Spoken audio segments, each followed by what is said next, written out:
Our next question will be from Julio Iriart from La Nación. Good morning, Secretary. Specifically, what role can Argentina play in this agreement on critical minerals? And also, I would like to ask if U.S. is in talks with Argentina for send their immigrants deported from third countries. Thank you so much. Yeah, on the second point, I would say, look, we have conversations about countries willing to accept third-party nationals, but we don't have any deal or anything lined up. I know it's been the subject of media leaks, and sometimes those are with malicious intent, but certainly Argentina is a great partner across the board, and at the end of the day, we have tremendous faith, confidence in our relationship with President Milei and his team, and he will always act in the best interest of the people of Argentina and the national interest of his country, and so we appreciate that. And on the first point, Argentina is not just has the capability from a natural resources standpoint to be a key partner in critical minerals for the world, not just for the United States, for the world in a way that's good for Argentina. It also has expertise in processing, and which I think is also going to be critically important. So both because of geology, meaning their geographic location, and their expertise, they've already taken tremendous steps, and they were one of our featured speakers in session one. And Foreign Minister Quirino was there because of Argentina's one of the global leaders in this regard. So both because of the resources available and because of the ability to invest and the expertise they have in the processing, I think Argentina is going to be a key partner for the world, not just for the United States, and certainly being located in the Western Hemisphere is of strategic value, both to Argentina, but obviously to the United States as well. Our next question will be from Elizabeth Hagedorn from Al Monitor. Secretary Rubio, can you confirm the format and location of Friday's talks with Iran and clarify, given that Iran refuses to negotiate its missile program and insists on a right to enrich uranium, is the U.S. open to a compromise if that means reaching a deal to avoid military action? And separately, if I may, how exactly do these negotiations advance President Trump's repeated pledges to help the Iranian protesters, many of whom are likely to see these nuclear talks as legitimizing the very government that violently massacred its own people? Well, let me first say, just on the logistics, at the end, let me back up and say from a big picture perspective, I think it's pretty clear right now, President Trump is willing to talk to and meet with and engage with anyone in the world. I mean, that we don't view meetings as a concession. We don't view meetings as even legitimization. It is our willingness to sit and listen and talk to anyone, any adversary, any ally, obviously, but anyone around the world. And so the president's always been open to that. He showed that in the first administration, and he's showing it again now. And so I think if there's an opportunity to engage directly with counterparts in the Iranian regime, the United States would be open to that, and that's what we're open to. We thought we had an established forum that had been agreed to. In Turkey, it was put together by a number of partners who wanted to attend and be a part of it. I saw conflicting reports yesterday from the Iranian side saying that they had not agreed to that. So that's still being worked through. At the end of the day, the United States is prepared to engage and has always been prepared to engage with Iran. As far as the topic of those discussions and what the agenda needs to be, look, I think in order for talks to actually lead to something meaningful, they will have to include certain things.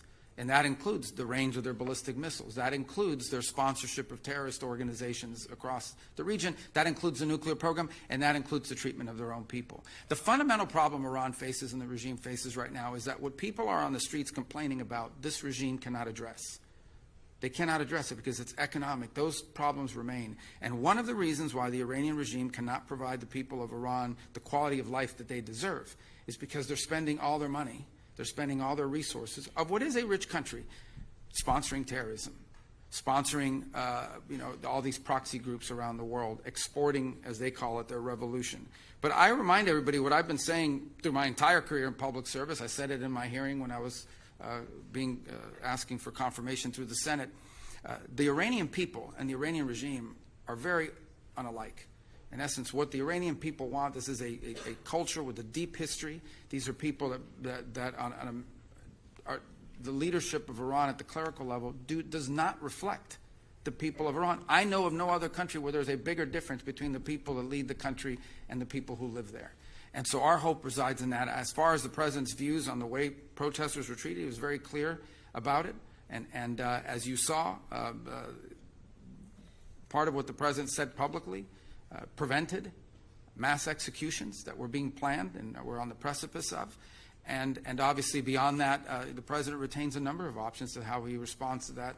and future events. But as far as the talks are concerned, I think the Iranians had agreed to a certain format.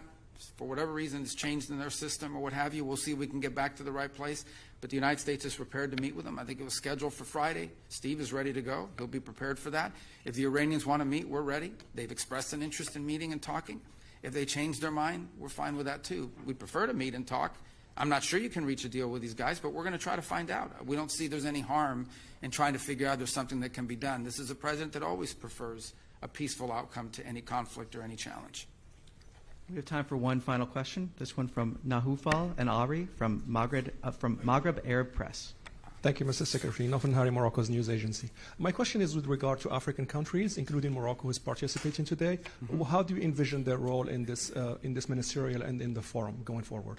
Well, again, it's the same. First of all, this, as I've highlighted before, this is an American initiative to bring people together. We want to serve as the convener, but this is a global challenge. There is not a country in the world that doesn't face this challenge of critical mineral supply chains, just from the perspective of trying to grow economically. Okay? Everybody wants to be an AI.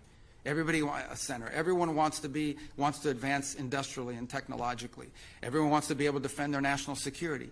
All of these things, whether it's a cell phone, a computer, a semiconductor facility, or the weapons that protect your country, all of these things have to be built with components. And these components invariably involve critical minerals that don't just have to be mined, they have to be processed.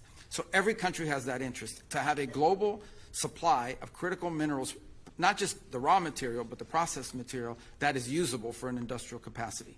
And Morocco shares that with everybody. Second is every country in the world has, even though they call it rare earth and critical, and they're not really that rare, every country has some deposits of critical minerals. They're different ones in different parts of the world. And so I think Morocco, like any country in the world, would want to be able to use those natural resources in an environmentally responsible way to develop its own economy. And not just the mining, but potentially moving to the processing as well. And so what you look at is if every country in the world has strategic advantages in terms of what it can mine and when it can process, you want to create a network of countries, as many as possible across the world, where we have a reliable supply of critical minerals. This is critical for Morocco, and they can play a very key role because they do have critical mineral supplies that they can be mining, and that creates economic development. But I also think they have a vested interest, like every country I think does, in having a reliable and diverse supply across the world of processed and finished and refined materials that can be used for economic advancement in a cost-effective way.